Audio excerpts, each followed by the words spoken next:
you there. Thank you for watching, and welcome to Forge Lines Forever. Today, I have a 6v6 custom match here on the most amazing Roxas map generator. So let's go ahead and introduce our teams and our players, starting off with Team 1 in the north, ending with Team 2 in the south. Starting off with Team 1, southeasternmost player on the eastern side of the map, it is Serena going first land as a Cybran. He or she is a 1600 in regal purple. To his north, we have in lightish red, pink, Lincoln going first land as a Seraphim. He is an 1800. To the west, we have in Pac-Man yellow, Pavor going first land as an Aeon. He is a 2500 rated player, the highest rated player on Team 1 and in the game overall. To his northwest, in ruby red, Drimmer going first land as an Aeon as well. He is a 2100. In light oak tan to his west, it is Luca going first land as a Cybran. He is a 2000 rated player. And finally, on the western side of the map here for Team 1, it is Zelby like up going first land as a UEF. He is a 1600 in snow white. So for Team 1 side of the map, they have 2 Aeon, 2 Cybrans, 1 UEF, and 1 Seraphim, which means Team 1 has all of the factions represented on their team. Starting off with Team 1, Zelby Lycob's opposite in the southeastern corner of the map in glow-in-the-dark green. It is RNA going first line as a Cybran. He is a 1700. Working our way westward, we have in Tropical Ocean blue, Amon Ra going first line as an Aeon, as a UEF, excuse me. He is a 2000 rated player. And Batman Gray to his west, it is the Seraphim player of Tersto going first land. He is a 2200 rated player, and again, he's going first land, most likely second to air.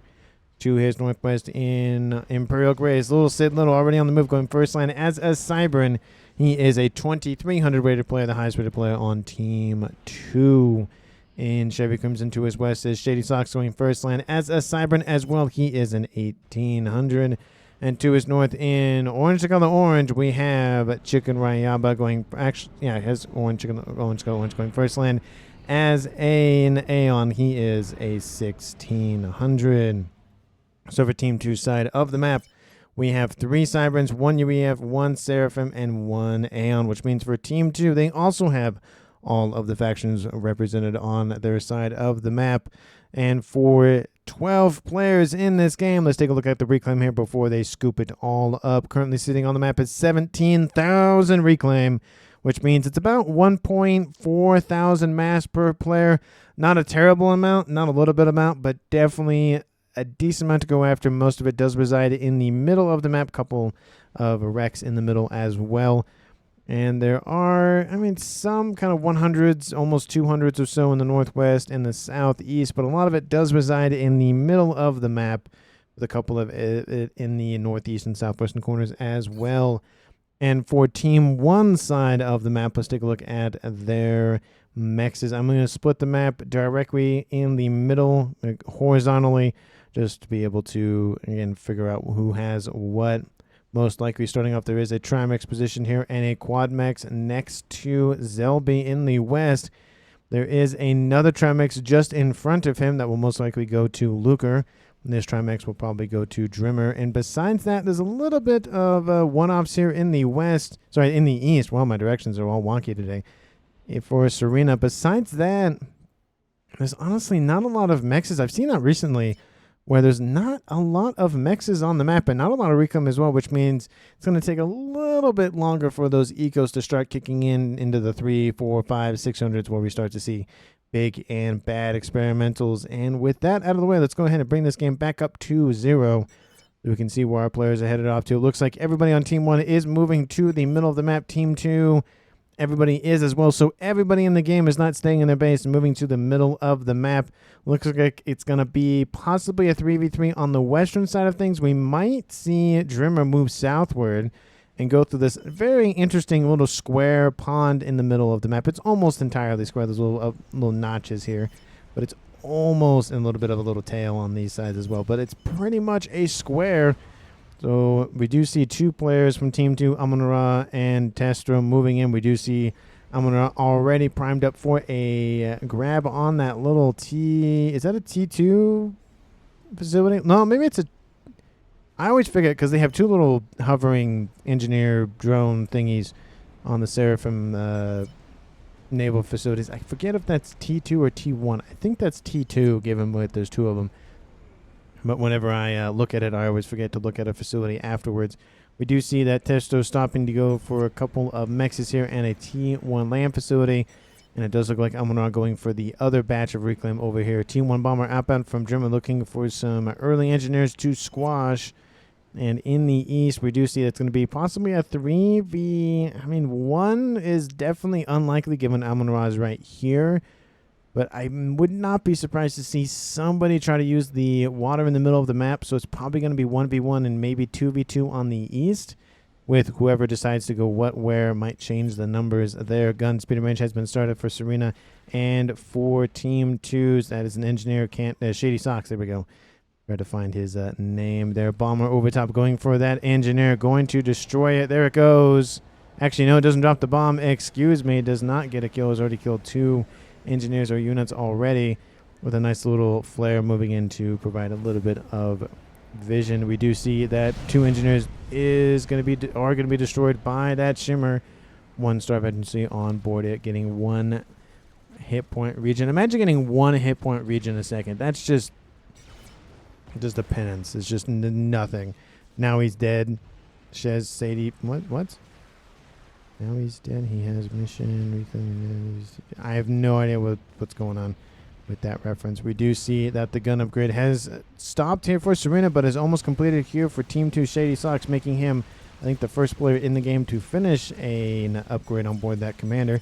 Germa going for a nice little T1 nail facility here in the water, but we do see Amon-Ra is going to grab that other set of reclaim. A little bit of units outbound pouring in from Luca from the north, going after this facility that was just built by Lil Sid Little. He will actually move back, but it looks like he's trying to, again, prevent any sort of incursion going further south, to prevent any sort of run by and plug that hole. It does look like units are moving into the west to assist with dealing with these units outbound from Chicken Rayaba, who's going for a speed upgrade and then probably a range after that. We do see that RNA is holding the fort in the east, essentially all by his lonesome, but Amon-Ra is sending some forces to assist as well. So it does look like it's shaping up to be a 3v1 in the eastern side of the map, but like I said, I don't think that will stay that way for Team 2, because that would be a huge amount of momentum that Team 1 would gain from just this side of the map alone. We do see that Testro working on, I guess, PD emplacements as well as getting his units up and running. We do see that Drimmer and Amon-Ra are going for that reclaim. I think they'll get about half. Amon-Ra getting a little bit better percentage in that regard, but of course not by much. Gun damage range has been started for Team 1. Zelby in the north, and range has almost completed by Chicken in the west. You see that Sadie Socks is aggressively putting a T1 Mechs that will probably die very, very quickly here, but he wants to get as much mass income as he can, because mass on this map is definitely not abundant. There's some, but not abundant. He's trying to get as much as he can. Gun speed and range has been started for RNA in the east, and again, he might be facing down 3 gun comms pretty shortly with the Pavor and Lincoln commanders on the front line as well. Luckily for Team 2, they're not really pushing. Team 1 isn't really pushing as much with the amount of firepower they have available to them, so it does give a little bit more time for Team 2 to build up some defenses. Naval facility again has been established. Built a frigate to deny any sort of naval facilities here for Team 2, but I don't imagine that's going to be the only thing that's going to be used to deter Team 2 from Team 1, given the fact that Amon-Ra is right there next door. They'll be getting some energy from Drimmer, so they can finish that gun upgrade. Shady Socks moving in with the gun upgrade versus Zelby's gun upgrade as well. Again, the only difference between these two commanders is one is at 12,000 hit points, one is at 10, with better region on that Cybran commander. Zelby is going to start walking down Socks, but if Chicken Rayaba comes in to assist, it will definitely favor Team 2. Luker doesn't have any upgrades on board. Could assist in that one-on-one 2v1 action, but doesn't have the range upgrade, which means he can't really fight back. Zelby has dropped into the yellow, so has Sadie Socks, but we do see that both of these commanders now firing into Zelby. Zelby will have to retreat, but unfortunately for him, both of those commanders are in range and will stay in range, given the fact that all commanders walk at the same speed. Shady going after a couple of units outbound from Luker, and we do see some units coming in to surround Zelby in the west. Shady will drop into the red. Zelby will get out of range, and Team 2 might lose the first player of the game. Sub 1,000 hit points on board the commander. Team 1 is going straight for him. There he goes. First kill of the game. All those units are destroyed. A little bit of relief here for Team 2, but they do lose a player at 8 minutes, dropping this game to a 6v5 in Team 1's favor. And at the same time, we do see attack outbound from Serena out after RNA, who has a stealth upgrade on board. Serena only has a gun. Couple of Mantis moving into assist. Serena is dropping into the yellow. Has to be very careful because he could drop she could drop very, very quickly, but his Mantis or her Mantis. I'm assuming her, so I'll just say her from now on. Moving in to assist with their retreat. We do see a couple of more units outbound from Amon-Ra moving in from the west, trying to surround Serena, but she's going to make it out of dodge here pretty nice and cleanly, at least for now. T2 coming online here for Testro in the middle, and it doesn't look like a lot of naval units here for Team 1's Ruby Red player of Drimmer, but he is trying to just pump out units just to secure the beachhead, just in case Team 2 has any sort of ideas.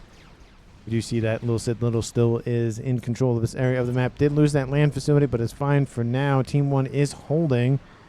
And we do see that Drimmer is moving in westward to assist. So yes, it is going to be a 3v2 in the west versus a 3v1 in the east. Team 1 has the advantage on both edges of the map. But Team 2 has to play defensive just because they have now lost one of their commanders. But it does give dual base over to Chicken, which is going to be very useful for pushing back at Team 1 side of the map on the western side. T2 Air is online here for him. T2 Air upgraded to T3 coming online here for Lil Sid Little. And actually, that doesn't look like a main base. That's definitely another base. But oh, that's that's two different players. There's where the dark gray and light gray clashes. I was like, wait, that's the same players. No, it's not. It's not the same thing. That'd be for Testro, not for Blue Sid Little. Anyway, Team 1 Serena still pushing forward here, going after a couple of engineers and units just sitting here. Radar gets taken out. She is up to 1-star veterancy, working her way up to a 2nd star. RNA over here sitting here protecting his little investment in his front line facility. T2 something says Zelby, something in Russian, probably talking about going for T2 possibly. Talking about either Luker or Drimmer going for more of that push. We do see that Zelby is forcing their way forward once again against Chicken. Chicken holding the ground. Lots of Team 1 fervors peppering that commander. The comm of Zelby cannot stop moving, or he's going to receive some firepower from the sky, or at least the very, very, very, very, very low orbit. Or low atmosphere, I actually should say. Let's say low orbit. Veterancy is now online once again here for Zelby. 2 stars on board that chest plate. Be able to show how much or how many units in mass he has killed. We do see that Team 1 is shifting in the eastern edge of the map. Looks like they want to come all the way here. The only issue is that they can get all the way to this plateau, but they need a transport to get down to the lower section. And they could put some PD and artillery up here, but I don't really think that's going to make it all the way there. By the time that happens, somebody would die off. It's very far into Team 2's territory.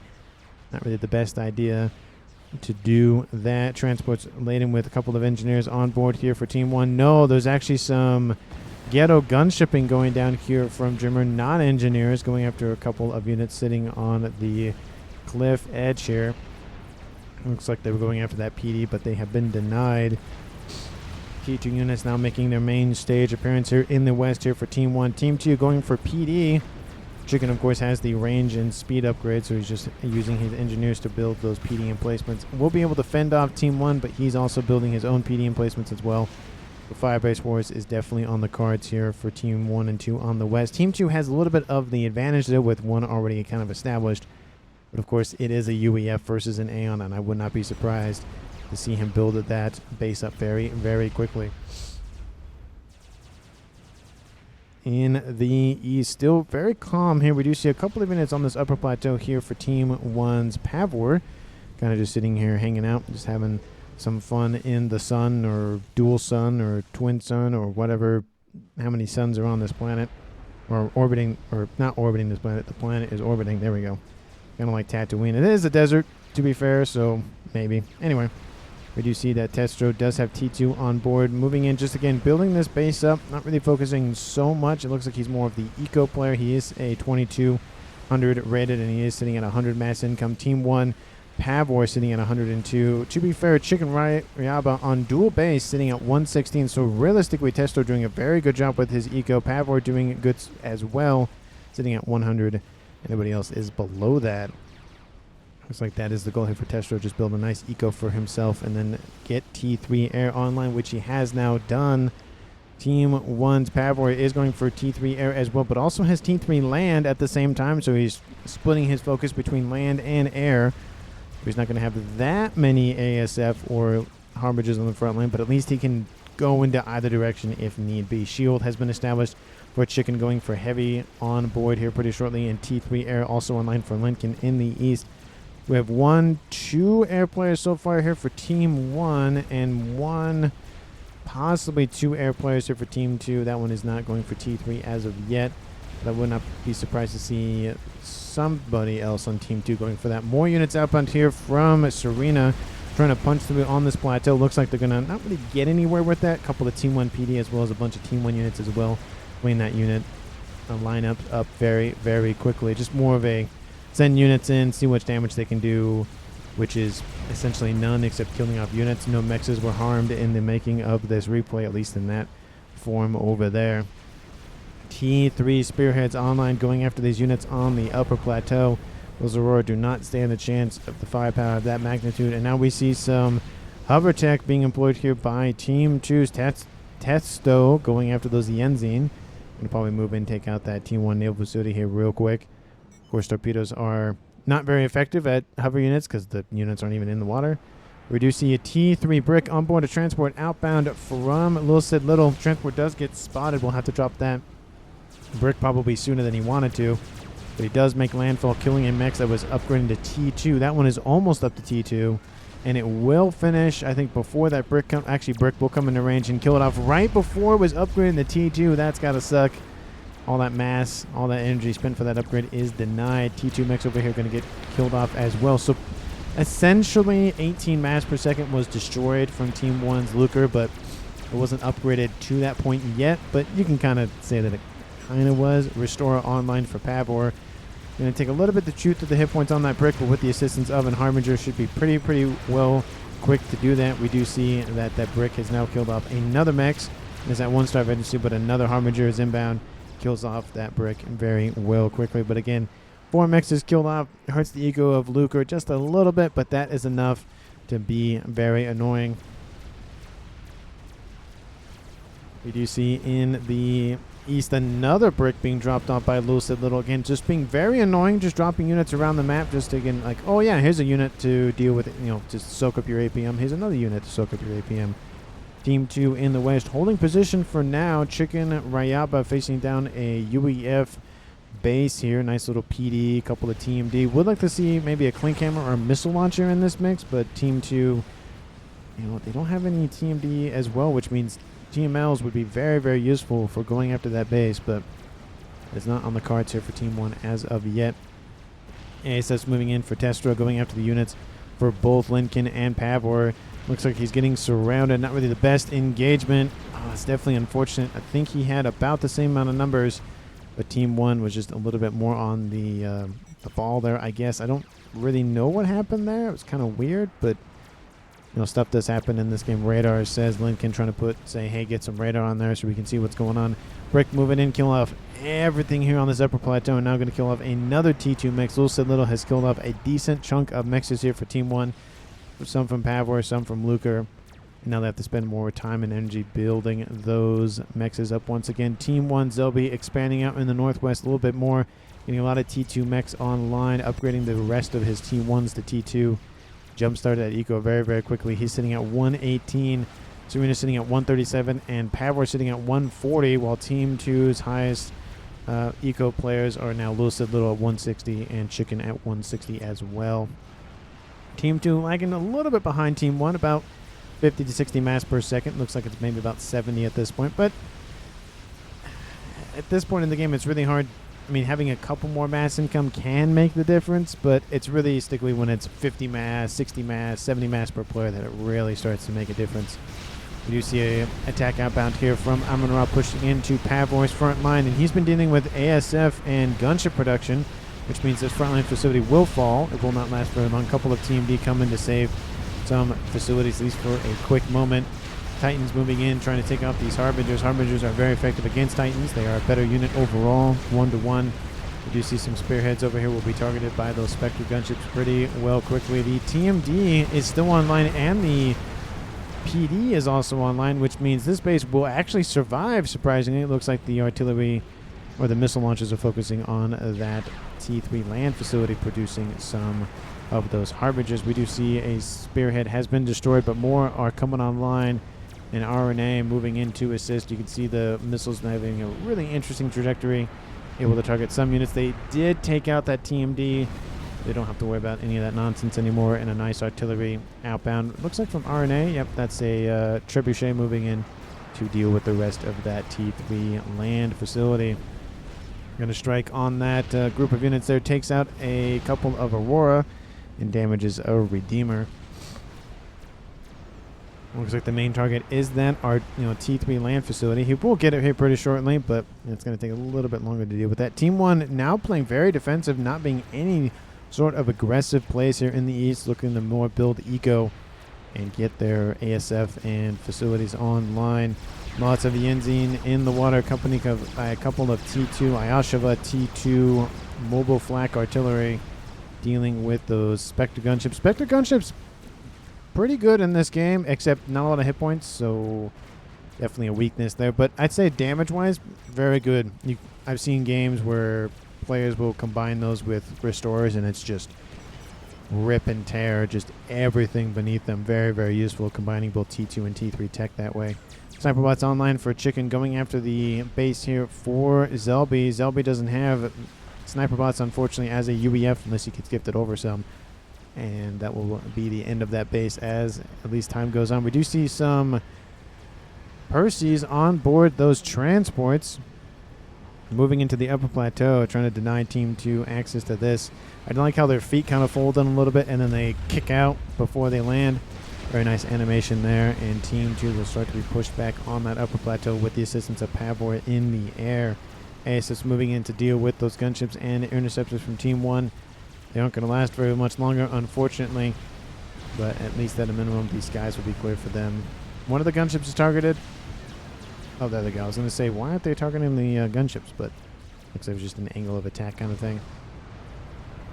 Rick tried to sneak by RNA, but that went nowhere here for Team 1, and unfortunately, Team 2 is holding up position in the east, so not really a lot of good incursions going down for Team 1, just because Team 2 is, again, plugging all those holes. And essentially 20 minutes on the clock. Let's take a look at the game overall. Team 1 sitting at 1.2k mass income. Team 2 slightly behind at 1,000 mass. But this is where the game starts to take shape in terms of experimentals coming online, early game enders, that sort of thing. 20 minutes, 200 mass income more. Divided by 6 players, it's about 30 mass, 33 something mass per player. It is a chunk. Essentially, it's a T3 mechs and a little bit. T3 mechs and a T2 mechs, I think, is the actual number. But, I mean, it does start to take shape about who, is in the driver's seat of this game. With one player down, Team 2 isn't lacking that much APM compared to Team 1, but it can, of course, take its toll as the subcom brain sets in and starts to fog our players' minds, get them tunnel vision, get them, focused on one little thing and not looking at the grand scheme of things, which, again, higher rated players, they can stave that off, but no one is immune to subcom brain unless you somehow have an AI embedded in your skull telling you, hey, there's this thing that your brain is struggling with, let me just knock that off and call it a day. We're not Brackman or anybody that's a Cybran that has that AI attached to them, or anybody that has Neuralink or anything like that. I do not want anything attached to my brain at all. I think the only way I would ever consider it is if part of my brain was damaged. But even then, it's one of those, I don't want anybody to try to hijack my brain and change my memories or thoughts or whatnot. Nope, not gonna deal with that. Nope, not gonna allow that. Chicken Mayaba with the gun, speed, and heavy shield commander. Does not have the advanced range on board that commander, but it's pretty close to it. You can probably build that realistically quick. We do see some Absolver T3 shield disruptors. Very useful with dealing with T3 shielding, even T2 shielding in terms of the parashields, and not allowing any shots to be deferred. damage. We do see that more and more blazes and harbingers being used on the front line. Serenity moving forward, not the best idea for that Serenity, because it's not designed for unit-to-unit action in terms of short-range combat. Serenity does survive just barely. We do see a couple of bricks outbound from Little pushing in from the south. Not really going to get anywhere. There's a decent amount of defenses in terms of bricks from Team 1. And a couple of PD that are outranged by the bricks, but, you know, if they move in, then the PD does come in range, and then it's annoying and all that stuff. In the east, another attack outbound here from Team 1's Serena, trying to push in, gets a little bit of damage done, but again, these attacks aren't really going anywhere. This is one of those situations where unless you have an overwhelming force, it's not really going to work out, and you're just going to give mass to Team 2. But at this point in the game, let me know down in the comments who you think is going to currently win the game. And of course, if you haven't done so already, like the video and subscribe to the channel. Thank you so very much for watching. I really do appreciate any and all attention you give to each and every single one of my videos. Regardless if you come here once in a while, every day, once a month, doesn't matter. I really do appreciate it, so thank you so very much. And these harbingers from Team 1's Dream are pushing forth, running into that brick wall, dealing with it, carving every little piece of clay or mortar or whatever. Or, I don't know what these things are made of. Probably not aluminum, probably titanium or something. Something very tough metal. Probably some exotic metal that only exists in Subcom that these things are made of. Anyway, these plasma cannons ripping through the brick reinforced titanium, I guess. I don't know. I'm just making stuff up. Brick is staying online, but I don't think it's really long for this world. Once the other harbingers come into range, that thing is dead and gone. And Team 2, again, has a little bit of a hole, but they can easily patch that. But at the same time, Chicken Mayaba pushing forward with their heavy shield and gun commander. Again, would like to see them go for the advanced range to really force back Team 1, but more harbingers that are... You know, we're shifting southward, now moving westward to intercept the supply lines and reinforcements for Chicken on that front line. Nuke sends Lincoln, so Team 2 has a nuke online, and it is not loaded, but it is built, which means it will be loaded here shortly. Team 1 probably doesn't have an SMD. And of course, the comments in chat probably indicate that. No SMD in the east. No SMD, no SMD. Colossus started hit for Pavor. That'd be a good target to take out. Air Grid also for Lincoln would be a nice target. No SMD online for anybody. Monkey has been started for Zelby in the west. Gifted over some cyber technology from his teammates. Love to see that sharing of tech. The Fat Boy is a really good unit to have, of course, but it isn't the cheapest, so getting it out sooner rather than later. Having that monkey is very, very useful. We do see the harbingers now redirected over here to the east. More and more bricks coming in to plug this hole. And I would not be surprised to see some PD on this really angled hillside, I guess. I don't even know what cliffside, hillside, whatever nonsense. Posting some units up there. AA emplacement being taken out by a Spectres. Gunship should... No, I was going to say should be dealing with that pretty quickly.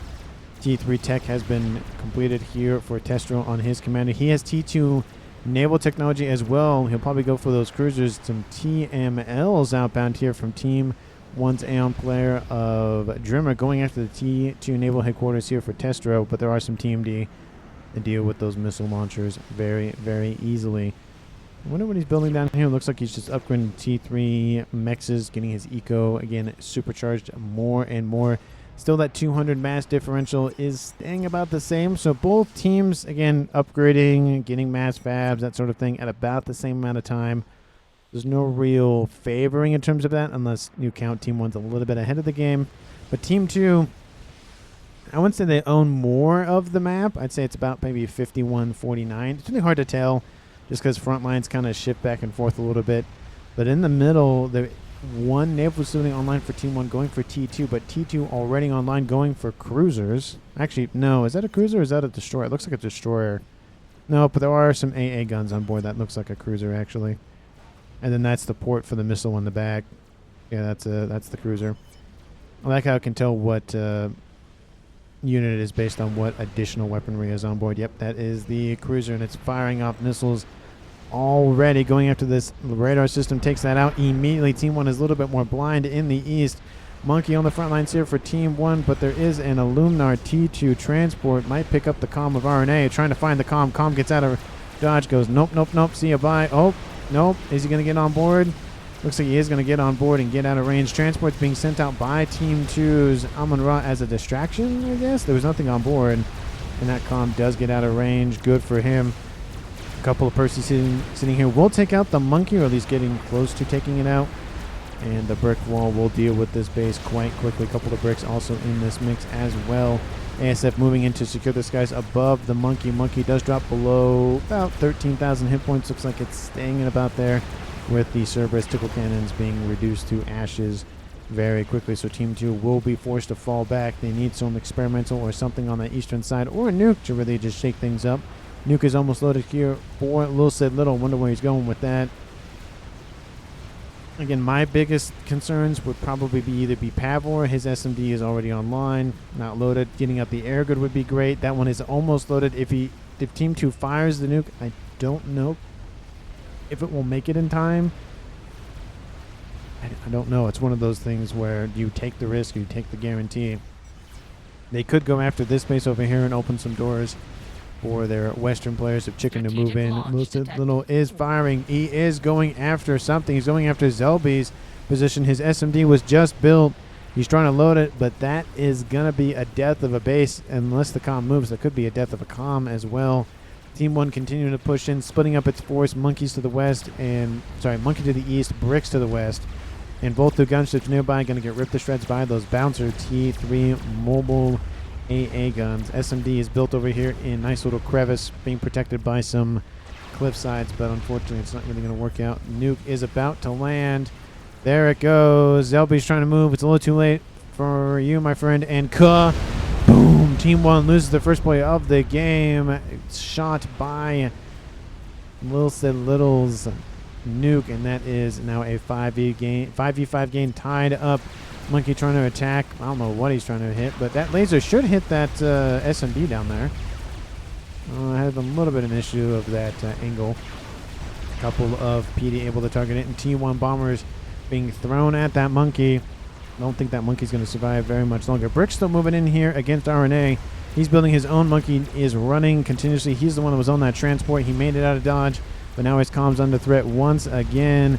He needs to get that monkey online sooner rather than later. Already prepped up some pigeons for reclaim operations, so no AoE explosion nonsense. That monkey has now been completed. We see another attack in the west here by Team 1. I'm going to have to split. Oh, that was the wrong button. There we go. I always push the end button first before I push the split screen.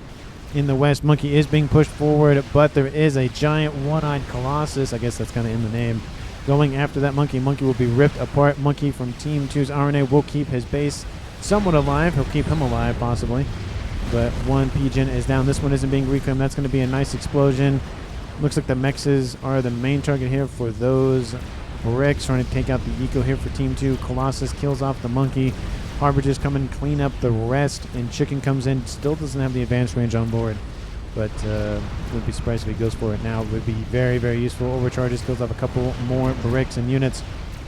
Already at 6.6 thousand mass. The Colossus does die, and it's just Harbingers v Harbingers and some bricks mixed in there. Team 1 trying to get that reclaim wreck, but I don't think they're going to grab it. T3 land headquarters is all right, and the pigeons are perfectly fine. The monkey almost at 1 star registry for RNA. The attack does stop with a grab and a monkey online for Amenrod to close the gap. Looks like Team 2, Team 1 still fighting over this reclaim mess, but it does look like Team 2 will secure it with the comm of Chicken nearby. So it looks like at that point, there it goes. Nice attack outbound from Serena. Doesn't kill off so many vital structures. There are a decent amount of mechs that are killed, to be fair. Really, again, hampered RNA's eco. Would have liked her to target a little bit more of the pigeons. You can see that's really what he's struggling with. If he taken out one more of them, it would have been devastating here for them. But, you know, killed off a lot of mass, killed off a lot of stuff against RNA. That monkey coming online was definitely the saving grace here for RNA. If it wasn't for that, he probably would have died. So he's probably thinking, thank goodness I built that monkey when I did. Crab coming online here for Lil Sid Little in the west. Now this will definitely secure the position with another Colossus coming online. Zelby, of course, has been defeated, and Luker has taken over the remains of that part of the map. He needs to get more engineers out there to upgrade those mechs and reclaim them as well. Looks like there might be an artillery piece built, or just an air grid, or both, possibly both, but at least an air grid at a minimum. In the east, more air grid here and mass FAF farms happening here. It looks like it's mainly just mass FAF farms, actually. Lots of PD protecting the SMD. I mean, Team 2 does have Cybern's. Team 1 does as well. I don't see Team 2 using that really right now. I mean, it's 30 minutes on the clock. You might see that, but it's definitely rare to see someone go telemaser this early. Donut is online for Team 1. They have air control, so that definitely makes sense. And the Crab trying to go after the Colossus is trying to edge himself on the western side of this engagement. But that Colossus has a lot of Crab hit points on board. AA moving underneath the Tsar. Another nuke outbound here from Team 2's Little Sid Little. Where is this one going? Going for this base. SMD is loaded, so it will be shot down. And I don't see any other SMDs over here, so another one will probably be built here pretty shortly. But that Donut has now lost its shields, has now dropped that Crab in the yellow. Colossus is trying to flee from it. Another Crab is online, though, so even if Team 1 does kill off this Crab, there is a new one nearby. Cougar's being used. That Donut will be called back. It can't really do much anywhere, unfortunately, and it doesn't really net. I mean, it nets a positive for Team 1 killing off a Crab, but Team 2 will claim the wreck anyways. More bricks moving in from the east from Serena to assist. Lots of wall sections to prevent any sort of advancements from Team 1, Serena, or anybody else on Team 1. But there is a nice little Crab coming on as well, so Team 1 will hold off the attack on the ground till that gets closer. SMD base with artillery being built and maintained to try to deal with this T2 naval headquarters, and cruiser spam outbound from Testo being very annoying. And of course what this also does is gives them a little bit more AA in the area to go after the gunships and the ASF from Team 1. Colossus pushing forward with that Crab. There's little to no defense as Colossus online, trying to protect the Crab, which is about to finish. Team 2, that's not going to feel good, especially with all these Harbingers assisting and restorers inbound. The Donut, which has been severely damaged, moving in. Of course, this cruiser's trying to snip and poke and prod at the ASF counts for Lincoln. Speaking of which, I will look at those at a minute after this land engagement does happen. Colossus v Colossus, Crab v Crab. But of course, Team 1 has the advantage with so many units nearby. ASF's moving in here from the orange, color orange play of Chicken. And ASF's flood in and kill off all of the restorers here, or at least most of them, for Team 1. Colossus does get defeated at the same time, essentially that this one gets defeated. A little bit more time, a little bit more damage. That might make it enough. Looks like Colossus crash damage will kill a couple of those units off. Kill off another Harbinger, so only one Harbinger versus one Crab and a Harbinger. Sorry, Harbinger and Crab versus one Crab. 79,000 hit points versus 75. It's going to be barely in favor of Team 2. Actually, barely in favor of Team 1. Unless this Colossus comes in to say hi, which it will. Donut over here holding back. Doesn't want to be attacked by the ASF. The hordes of ASF here for Team 2. He's sitting at 192 plus 52. Let's call it 250 for Team 2. And that is not the right player. Lincoln's the one I want. He's sitting at 159, so Team 2 is in favor, but he has 10 strat bombers as well, which, where are those? I wonder if they're in that mix. Yes, they are. They're going after that Crab, it looks like. The Crab was defeated. Colossus moving in, going to finish off the Crab here for Team 1, but a new Colossus does emerge for Team 1 as well. This is a huge air fight going down. The Donut tries to get out of range. Of course, a lot of AA has been built. But that air fight is won, splitting apart all of those ASF saves, a decent amount of them. But Team 2's Testro will probably keep 150, if not more. Yep, 200 ASF count here for Team 2. Team 2 has air dominance. I'm not going to say superiority right now, but it's definitely dominance territory for Team 2's air player, which might lend them to going for more game-ender, long-range tactics. Artillery could be placed here by RNA. Huge air grid, of course, expanding out constantly here. SMD protected. Artillery has been started by Little. Halfway done to that. Loading a nuke as well. Actually, that's already loaded. Is loading another one as we speak. I don't see anything else. Colossus production. And that is it. Team 1 on the eastern side. More monkeys and crabs. More air grid. Don't see any artillery yet, but I wouldn't be surprised if he builds some shortly. You see some SACUs being brought in from the ether. And that's really about it. Team 1 has not transitioned into the T4 game ender artillery stage of the game.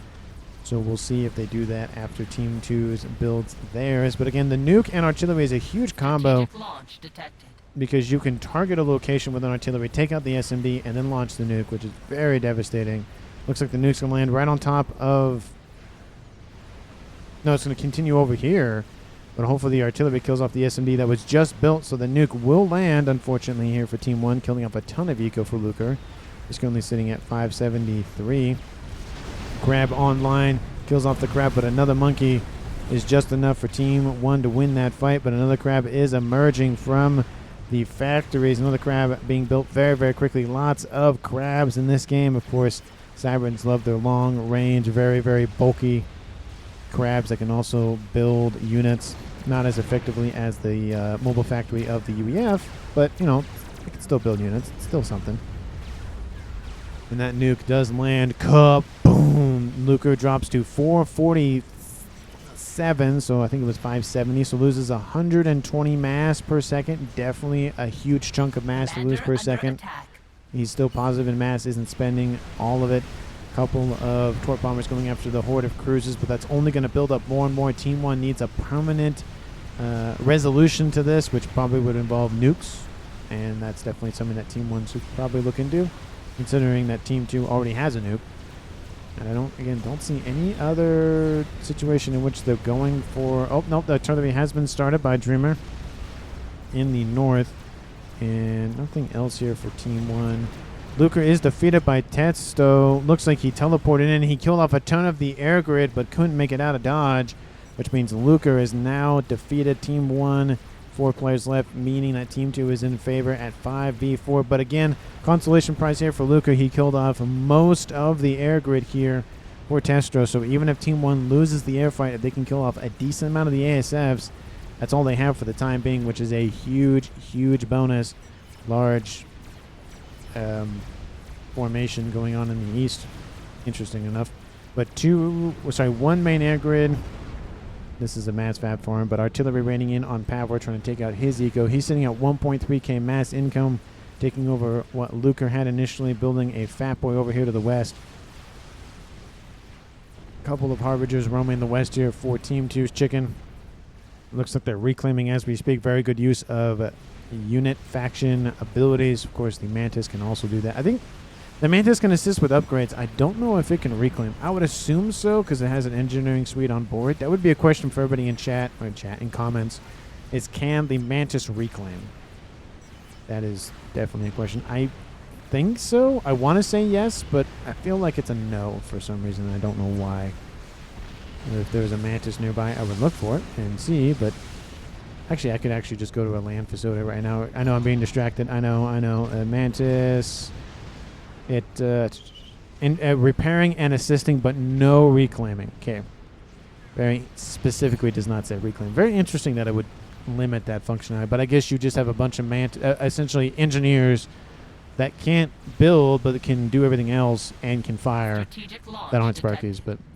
Nuke is outbound once again here from Team 2's Little Sid Little. He really doesn't like this position, but the SMD will be loaded in time.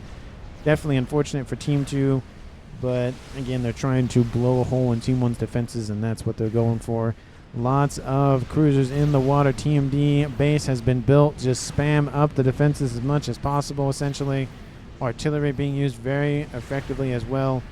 Just spam the cruisers. Just spam the cruisers, essentially, at this point. We do see some destroyers nearby trying to do what they can, but it's only a matter of time before that base either crumbles or these units get destroyed, one or the other. Crab v crab, monkey v monkey in the east, just constantly back and forth. Fatty says chicken. That has been built by Team 1's Pavor. But again, a lot of this base in the northwest has been destroyed. Team 1 still winning the mass game at that 200 mass differential. But Team 1 does not have any artillery, at least online. This one is almost done, being half done, actually. And Scathis has been started by Pavor. Decent amount of shielding, is getting more, which I love to see. Next to some Pigeons and Mass Fabs, not great, but you can always move it, which is the benefit of the Scathis. But that's also time he's not firing it, so there's also a thing. Not really a whole lot. That's a lot of bombers there, my friend, chicken. Why? Just why? I mean, I get it. They're really cheap, but why? Anyway. Zelby says artillery. Yeah, it's landing on the air grid over here in the east. Pestro has your air grid going. It's going a little bit better, but he might be focused on other endeavors. Strat bombers in the east going after a couple of couple of monkeys. Gosh dang it, couple of bricks. Ah, there we go. Jeez. Ugh.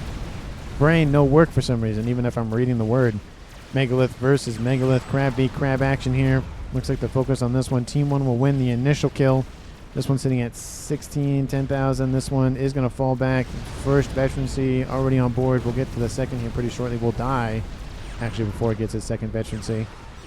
The shield grid is strong enough to deal with 1 artillery, not necessarily 3 or 4 of them. So for now it's fine, but it will get worse. Strat bombers moving in, trying to kill off the crab before it killed off that one. Wasn't able to do so, but this one will win the fight. ASFs are moving in. Another air fight is emerging, and Team 2 wants it. They want to bring it over to their side of the map. Team 1 is going to take the bait, at least initially. A decent amount of AA over here. Team 1 is forced back, and unfortunately here does not pull them in. A little bit wiser to that move. And I don't see anything else going down for Team 2. Looks like it's just building more air grid at this point. Nuke still loading. Second artillery is half loaded. Another nuke is about to load. Crab also being built by Lil Sid Little. And something going on over there. Looks like air scouts or air spy planes or one or the other thing. Strat bombers buzzing around over the eastern side of the map. Chicken does defeat the crab. The ion storm will get pretty close to that perimeter monitoring station. I think that's his goal. I think it might still be in range. Donut nearby though. And Strat Bomber will just add insult to injury there. Ion Storm will activate, kill off a T3 Mechs. That's something. And a nice little Omni sensor will also be taken out. Okay, so the suits there can be targeted. It's barely in range, but the Ion Storm is distracted by a couple of bricks. That would be a great benefit from Team 2 to take out backups. Somebody said from Team 1. Just be like, hey, just not do that. Looks like the perimeter monitoring station will actually stay online, surprisingly. But definitely close there. Nuke is outbound once again here from Team 2's Lil Sid Little. He's the only one producing a nuke. And again, kind of surprising that no one else is doing that. Scathis is the main focus for Pavor. It's now in the yellow. It's about half done. Nuke is outbound. Going to land at this base? Yes, it is going to land. That artillery base and SMD base, TMD base is going up in smoke. Boom! Kills everything. Everything is gone. And we'll open the door for those cruisers to move in. We do see a couple of Hathum T3 battleships that also can build nukes. Very, very dangerous unit. Taking out the TMD base over here. Maybe a little bit more effort. It looks like the arc is a little bit tight to be able to get all the way up and over, but they are working it. That does just blow a hole, figuratively and literally, in Team 1's defenses in the north. All those missile launchers able to just poke and prod at a huge area that both Pavor and Drimmer have locked down. Colossi are inbound, but the spam of the T1 bombers are real. Here they come, just ripping everything apart. The hit points on board that Galactic Colossus have seen better days. T2 AA coming in, and it's 5 versus 2. Another one inbound. That's going to make it 4v5. Sorry. 3v5. Lag. Just see that for a second because of all the nonsense happening. It gets another run in. All these bombers doing tons of damage. Kills off another Colossus. This is a lot of reclaim here. I don't know if whoever gets it wins the game, but that's a ton of mass to claim. And of course, as we see the units in the east moving into the northern shores, and the remaining of those bombers have been destroyed, but they've done the damage that they needed to. T1 fervors are inbound, going to start spamming out artillery and just wreck hit points as well. Looks like the T1 spam strategy outbound from Chicken is working. It's delaying Team 1 at a minimum. It's not forcing them back, but another wave is inbound.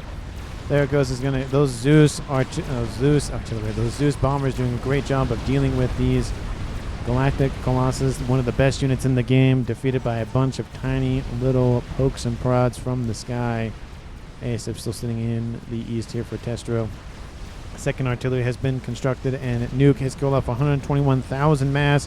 Scathis has been completed here for Team 1, and has already taken a hit, surprisingly, so needs more P-gens. Not needs more P-gens, needs more SMGs. Definitely needs more SMDs, but needs more shield generators at a minimum. Guys, EI, please, trying to see what's going on the other side of the map here for Team 1. There is 1, 2 Colossus remaining and a Crab. Artillery raining in from nearby from a nice little, not Medusa, what are they called? Oh, shoot. Miasma. From Miasma. It's actually sitting over here, not being targeted by Team 1, very surprisingly, but they're targeting literally everything else. Team 2's front line is collapsing in the west. Scathis targeting the air grid, kills that off quite quickly here. And explosions do happen. Looks like artillery focusing on the mass FAF farms, kills a ton of eco for Pavor, dropping him to 1k, making this game now in favor of Team 2. Test stroke control Ks. There's not really a lot he could do at that point. His entire base was up in smoke. Still at his T3 air headquarters, but he essentially was knocked out. One of those departures where it's, yeah, that makes sense why he left.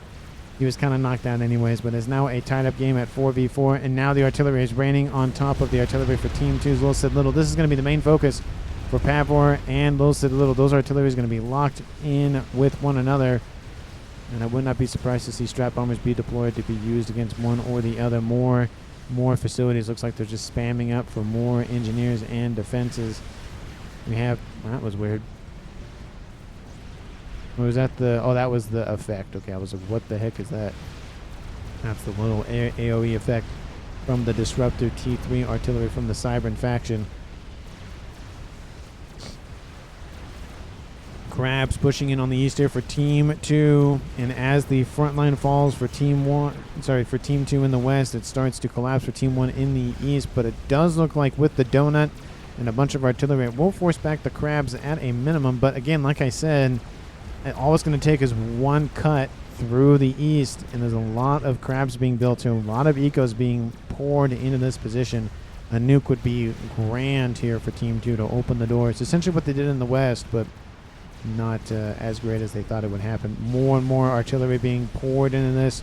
T3 battleships, are they loading nukes? Not as of yet, but I wouldn't be surprised if they start loading here pretty shortly, dealing with all of the spam coming outbound from Drimmer from the north. Artillery still holding strong here, needs a little bit more shielding, and now we see an emissary firing, so coupled with the Scathis, the emissary is very, very deadly. And second Scathis has been started. It's not being focused, but it's being started. Looks like it's actually shifted over to the east, going after RNA's base. Looks like it's taken out a quantum gateway, and his own Scathis has been completed under Scathis fire. Needs to move that underneath shielding immediately, or get shielding, or both. And it's continuing to increase its hit point count because it did take some damage. Scathis is outbound, and that might be enough to break the shielding just long enough. Shielding is starting to crack here for Team 1's Pavor. Needs a little bit more, building more replacements as we speak. But that Scathis fire is going to open some doors. More shielding needs to be put here immediately by Team 2's RNA to protect that huge investment. And artillery raining at dead center in the middle. Quantum gateway, lots of explosive structures. Did take out the mass fab. They're over there.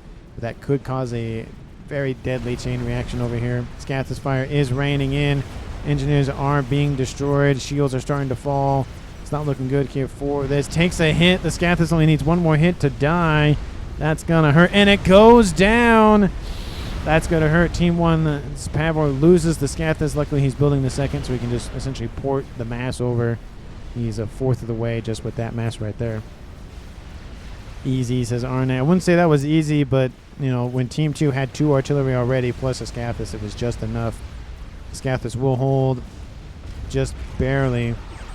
His entire base is gone, but his shielding is fine. That's all that matters at this point. Team 1's crashing down on the western side of the map. And it looks like some monkeys were moving forward. Doesn't really get that much distance. There's a ton of strap bombers. Strap bombers should have just been deployed for this. Killed off the Scathis. Or even this base.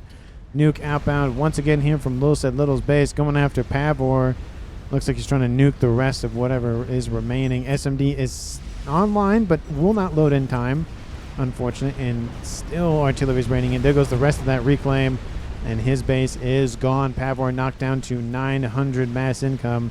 Again, I think he was at like 1.4, 1.5 at one point. Team 2 is at 1.7 though, so Team 1 still winning an explosion in the west. Looks like actually the nuke went after this. Apologies. And looks like Chicken Rayaba trying to face down the giant towering, colossus. Trying to do what he can. He will die off. Did not build the advanced range upgrade on board the commander. And there he goes. And it is now a 4v3 in favor of Team 1. The crab did not make it in time. Unfortunately, needed about maybe a minute or so. And it would have been enough time. Definitely unfortunate loss for Team 2. But they've lost the entire western edge of the map, though. Is looking pretty dire, even though they've killed off the Scathis. Scathis doesn't mean a lot if you don't have any land left to protect it. We could see an attack in the east mounting, especially with a nice little Awasaw bomber and some strats moving in. Some being, I don't know, 20 or so. 24 specifically. And 200 ASFs and counting. And Team 2 doesn't really have ASFs remaining. Their air grid has been destroyed. Colossus moving in, going after the artillery. And even if they take out this Colossus, there's still a crab to deal with. Shields are falling. Nuke is trying to load as fast as it can. Oh, it's not going to go good. Emissary moving, landing in nearby. That's not going to help. Pigeons are the main target. Little trying to act, trying to save his investment. One of the artilleries are gone. The other artillery is gone. The nuke is gone. His entire base is done and dusted. And now the crab's going to focus on Little's commander, Emissary. Oh, we'll miss, but the Colossus wreck almost kills Little, but will hide behind the construction site, the body of that megalith that's being built. And that megalith is not targeting that one for some reason, very strangely. Trying to take out Little, going after the hives. Trying to just inch his way around it. You can see he's like, hey, you can't hit me behind this thing that hasn't been constructed yet. An interesting little shield there from Team 1, or from Team 2, but he does get saved by his crabs, but that was very, very close to dying. Emissary landing on top, not going to be fun. One more shot like that, it will kill the commander, and he needs to move immediately. Another shot is outbound. Team 2 still has their Scathis, but they've lost the artillery and the nuke to the west, with a Colossus now in their rear guard. Looks like the Scathis raining down on the Emissary. Looks like the shield's being targeted, being like, hey, build stuff there. And there's not a lot of telemaser protection here. Team 1 still has one comm that can do it, and that's Serena. Team 2 has two. That's RNA and Little. Build Eye of Reyna. They have built one right here. What are you talking about? It's right there. I think that's... I never know how to pronounce that, but to build the eye, essentially. Something blew up over there. It looks like there was a bunch of tactical missile launchers going after something. That Scathis looks like... Not Scathis, but Colossus was defeated. Oh, missile launchers inbound for Little's commander. He moves. More of them outbound. What are they going for? They're going after the comm, or I don't know really what they're going for. Possibly more volleys inbound. Donut is inbound. 3 crabs underneath it. There's not a lot of AA. Little might just be killed off by the Donut. He needs to send any and all AA or ASF units or whatever he has to deal with this Donut. Donut is inbound, and that is not going to feel good. He's running. He's trying to get on a transport. Well, actually, no, he probably shouldn't because he'd be shot down a lot quicker. But Little will die here. Moving out of shield coverage. The Donut is falling into yellow very, very quickly. Tries to move. Oh, and there he goes. Team 2 will lose another player, the highest rated player at that. And it is now a 4v2 in favor of Team 1. It's a 2-1 game here with 4 players on Team 2 remaining. Sorry, Team 1 remaining with Amon-Ra and RNA being the last surviving players on Team 2. Scathis just churning through the defenses. Second Emissary is online, but will the Scathis remain? Fires another volley. Shields going to be built incredibly quickly here. They're being upgraded as well. Trying to build as much as they can. Emissary fire will hit to the west, so he'll be fine for now. But, yeah, he will be fine for now. Just barely, though. I think that last volley might be enough to take out that Emissary. But Team 2, look at the territory they've lost. The entire western edge is gone. The base here for Little has been chopped to bits. The air grid is gone. They have the Scathis, and that's it. Looks like they took out the bomber that was inbound here. I missed that. Apologies for that. Lots of strat bombers, looks like, raining the the cliff edges, and that Scathis will remain. That is very, very close. How's that emissary doing? Still online, though. One of them outside of shield coverage, still somehow not dead. And takes a hit and still keeps on kicking, but there it goes. The emissaries are done and dusted. Team 1 has also lost a lot of their infrastructure. A lot of their air grid is down. There's still some of it remaining. The artillery is gone. 50 minutes on the clock. Really what they have is in the east, Crab v. Crabs constantly fighting one another, as, of course, a question how much reclaim is on the map currently. 600,000 mass, enough to build anything twice over and then some.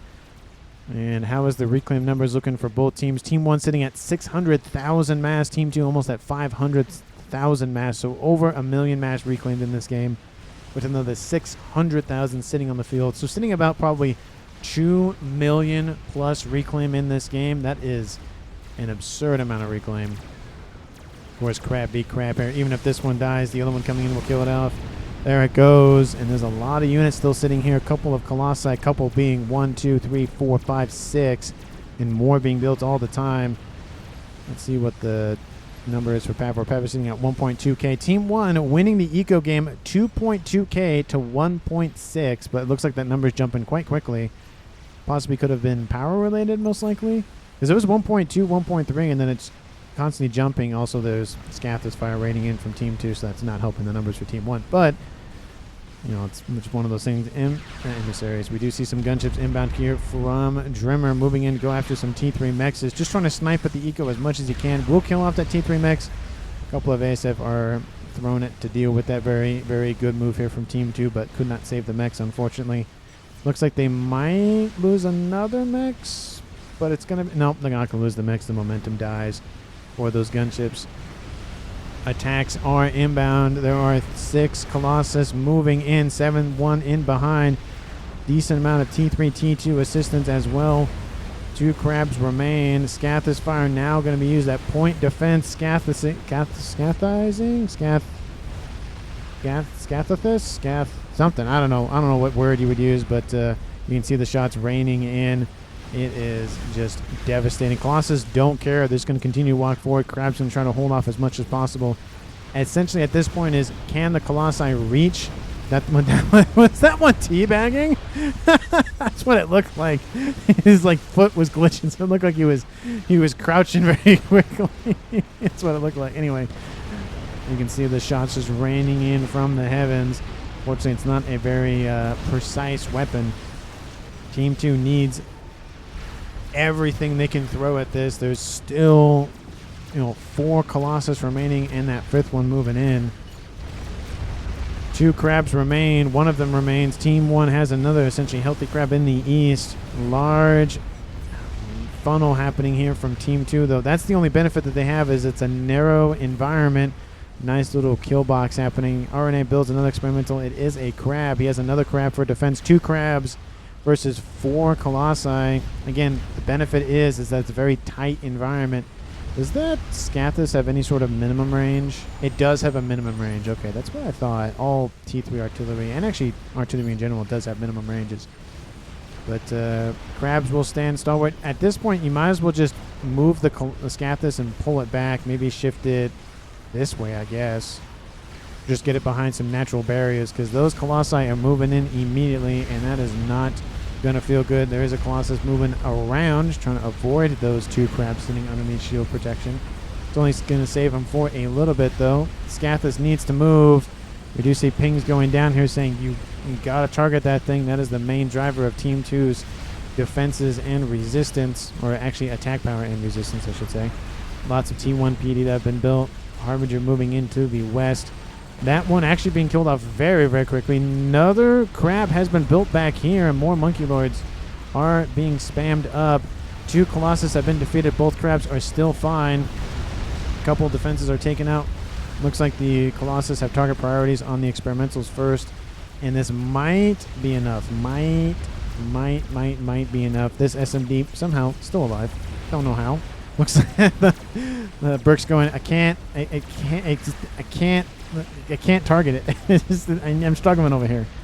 The Colossi are retreating. The Crab chasing them down. Unfortunately, there is still a Colossus over here. Looks like it's shifting westward. Amon-Ra is going, nope, see ya, boy. Moving to the western side of the map. He's not really having any issues. He's just moving his colossus, his crabs forward. Looks like a couple of them have died, but not really a huge concern there. This might be the final push by Team 1 if it doesn't work. The crab using the cliffside edge, trying to get that range advantage and use it on the, stand stalwart up there. The Scathis moving out of range. And the Colossus, if it just shifts south, it might actually intercept the Scathis and kill it off. That would be devastating here for Team 2 to lose it that way. But that range is moving in ever so slightly. You can see the red. Serena control Ks. What happened there? That's going to be devastating. The crab will actually stop moving for a brief second and actually gets killed off. Definitely unfortunate here for Team 1. And he's like, move. Colossus moving in. That one does get killed off. Units now poking and prodding at the remaining infrastructure for Team 2's Amon-Ra. And that might be game here for Team 1. Team 1, that was their last-ditch effort. Team 2 had just enough defenses. There's still a Colossus over here, though, so something still to worry about, but it's just kind of busy dealing with all the air facilities and whatnot over there. Scathis will reopen its cannon. More shields will be built. UEF engineers for T3PD or Fatty, says Drimmer, but I don't know if that's going to be enough at this point. All the mexes have been transferred over to Drimmer from Pavor. Pavor building something. Does he have? Oh, wait, hold on. Do you have a paragon? Hold on. I'm pausing the game for a second. Pause. Do you, with that kind of eco, you definitely have a paragon somewhere. Where is it? Where is it? Over here in the corner? No, it's not over here. Where? There it is. There it is. There it is. It has been built. The infinite resource generator, the money glitch, the thing that causes a nuclear explosion when it dies. But unfortunately, there are some crabs moving in, so that's not going to be helpful. But that is what's keeping Team 1 in the game now, is the T4 resource generator of the Aeon variety. But there are crabs moving in. Does Team 2 know about it? That's actually Team 1's player. Does Team 2 know about it? No, they don't know about it. That is not going to go well. If that Scathis did know about it, that would be devastating. Scathis targeting the remaining of the air grid in the east for Lincoln. He's just holding strong, trying to stay alive. That's Colossus still alive over there, surprisingly. And it looks like Amon-Ra still being assailed by units from Pavor running around the map. And spam outbound here from Team 2's Amon-Ra. This is going to be close. It's only if Team 2 can find that Paragon, that's it. That's going to be game. But if Team 1 can keep it online long enough, build donuts, build salvations, that will be game. So I thought Team 1 was out of it, but they built. I was like, wait a second. That value doesn't make sense. That can't be legit. And it isn't legit because that's a Paragon. And the air grid has been demolished here. There it goes. All those cascading going on. Team 2's got to notice at some point there's a lot of donuts. Salvation is online, building Novaxes as well, because why not? Donuts, Salvation, Salvations, all of the nonsense of the drones over there to the west. Looks like one donut did fall at some point. Oh no, they're doom stacking. Okay, I was like, where'd the other donut go? But a lot of T3, T2, AA underneath. Going to rip that apart very, very quickly. That is the Donut's weakness, is just once the shields are down, it's just go the hit point, see you bye. And there it goes. Does it barely get out of range? Even if it does, there's still more AA units. It's going to crash on those land units. That's going to hurt the land army. Ooh, there it goes. Oh, that's got to hurt. And it's just spam. It's just it's Labs v Fervors is what's happening on the western side of the map. It's Labs versus Team 1 Artillery. And Scathis going after something. But that Salvation is firing. Team 1 has the rapid fire artillery installation online. Do they know where they are? Yes, they do. They have an eye. Scathis over here. Colossus over here is going to just be sandwiched by... Did that crab really walk all the way around? I bet it did. I bet that crab went for it. Scathis needs to move. Scout says, Luker, we have para 90%. Scout, what? Wait, what? They have a second paragon somewhere? Or are those old messages? I think those have to be old messages because, I mean, he could be building another paragon somewhere. T3 land facility. I don't see enough. I mean, if I click on... No, I can't click on them while... I don't like that I can't click on them while it's paused. Land. No, that's power. He's building a Scathis. Let's see. I don't see anything else that he's building. I don't think he's building a oh, oh no, it's right here. Building one right here. So he's building his second paragon, as you should do when you build a paragon. Is you always build the second one. Scathis is still online, and now a second Scathis built in the game from Team 1, outbound from Pavor. That might just seal the deal here for Team 2. Team 2 was very close to winning, but it just came down to a paragon. Does Team 2 know about its location now? No, they don't. They might assume it might be over there. I mean, we see a Novax being built, but they do see the Scathis over there. And it's just going to be a matter of time. It was a very, very close game here, but with everything raining in, I don't think it's going to matter at this point. Epic game. Yep, it was definitely an epic game, Chicken. Most definitely. And actually will end up being an epic at over 1 hour. Is that more artillery somewhere that I just don't notice? That has to be more artillery, or it could just be Scathis fire. Looks like it's just Scathis fire and Salvation fire. That Scathis, to be fair, is still alive. It killed off 1,167 units.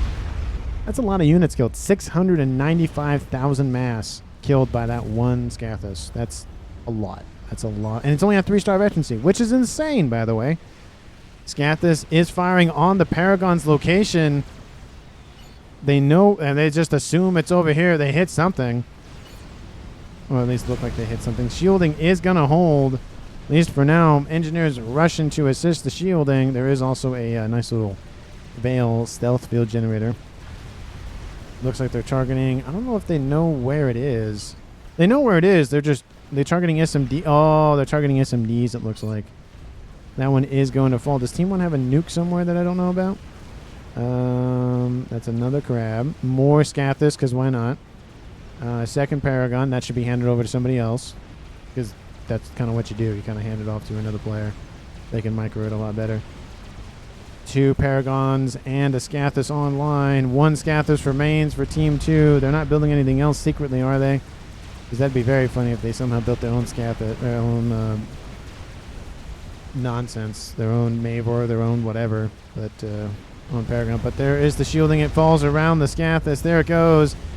The hit points fall off of it. They just shed like snakeskin, just constantly just losing hit points.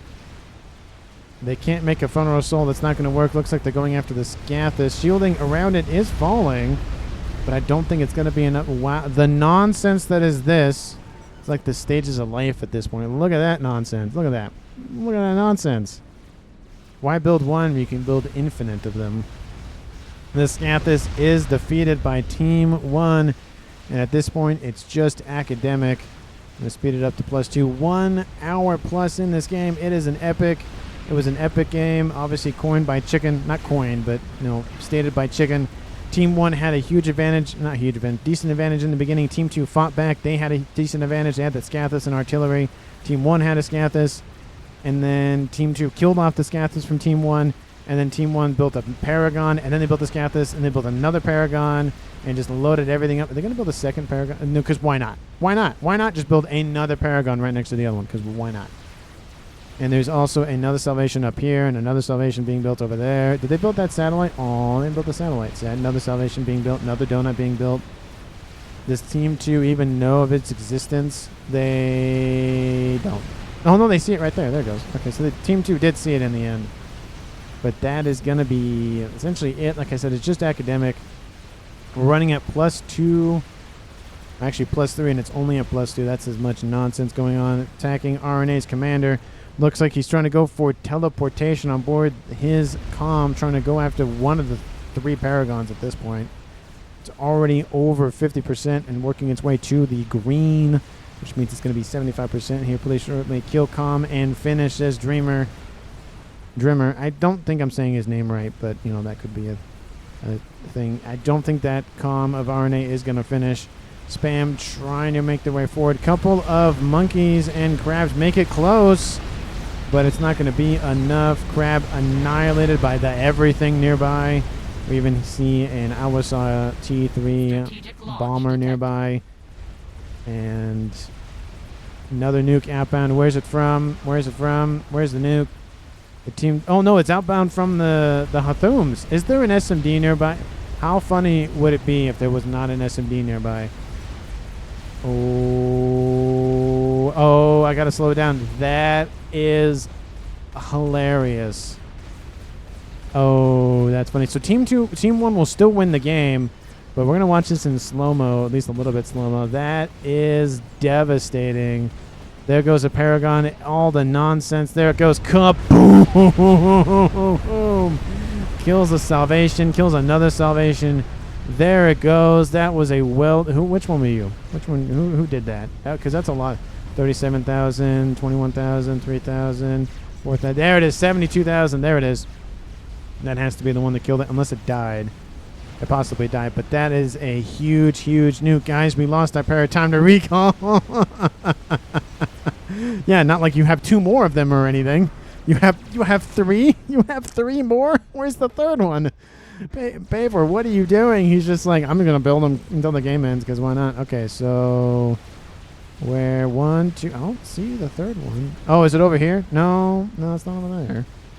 Scathis. Oh my, Scathis. Is it over here? Oh, he's building it over there. Okay, he's building his 4th one. Yeah, the 4th one. How is RNA still alive? How are you, sir? How are you still alive with all the nonsense raining down around you? This goes to show the inaccuracy of the Scathis. There's 2 of them over here. 3rd one under construction. The life cycle of the Colossus has been shown. Team 2 is just holding on for dear life.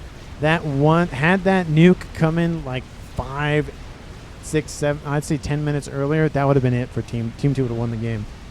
But that one Paragon, that was it. That's what won the game here for Team 1. I get MVP. I'm just going to call it for Pavor.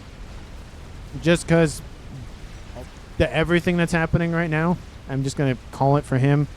I mean, I don't like just defaulting, giving it to the highest rated player on one of the teams. But, I mean, at this point, I kind of have to. It's almost, I have not necessarily no other choice, but essentially I have no other choice at this stage in the game. And that is it. Unit recap reached. Don't really see that icon. Looks like Amon-Ra is killed off by Dreamer. And now it's the sole survivor, RNA. I will give the RNA the MVP had his team won. And to be fair, he did a very good job with defensive measures in the East. That kept his team alive so much, but it was just the Paragon. That's all it was. Are they going to... Yep, because why not? And build another one, because why not? How much income do you... So much mass per second. Just look at that number. Just it will not stop freaking out. It's nuts how fast he's spending mass. Looks like there are the salvations raining in around RNA. Let's speed it back up to as fast as I can. +2 is how fast it can go. 11,000 mass killed on board that commander. Will he build the teleporter? No, he will not. Oh, he's barely alive. 200 hit points. There he goes. Salvation finishes it off, and that is the game. 1 hour, 5 minutes, and 26 seconds. Team 1 wins the game. Obviously, MVP, as stated, goes to Pavor. Score of almost 10 million on the right-hand side of the screen. And honorary MVP goes to RNA. He did a very good job. Even though his team lost, he was very close to winning the game here for his team. I'd say, again, if that Paragon was destroyed before it was finished, that would have been the game here for Team 2. That would have been their win. But again, let me know down in the comments what you felt about the game overall. And of course, if you haven't done so already, please like the video and subscribe to the channel. Thank you so very much for watching to the end of the video. And I will see all of you in the next one.